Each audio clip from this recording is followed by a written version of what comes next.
Ration card पर आउ 2 मास समय बढ़िला ई केवाईसी कराइबार समय सीमा को वृद्धि करा दैछि। फेब्रुआरी जाए ई केवाईसी डेडलाइन बढ़ाई राज्य सरकार।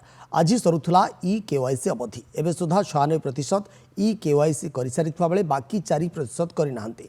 जोगाण मंत्री कृष्ण पात्र कहिसंती कटक और उपकूल जिले में अधिक हिताधिकारी ई केवाईसी करि नाहंती। सरकार चाहुचंती कहार कार्ड न कटू, समस्ते आउ 2 मास भितर ई केवाईसी कर दिंतु बोली निवेदन करिसंती मंत्री।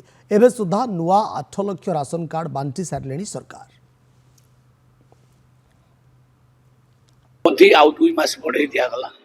आमे माने आशा रखिबु ए 2 मास भितर समस्त सारी देबे।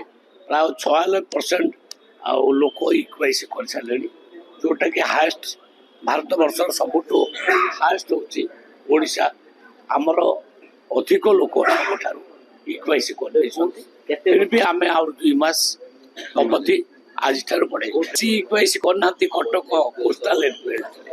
कोस्टाल बेल्ट रे करना रिमोट एरिया रे बरम भल करछंती, किंतु कोस्टाल बेल्ट रे टिके कम अछि। आमे निवेदन करबो ए 2 मास भितर समस्त करने।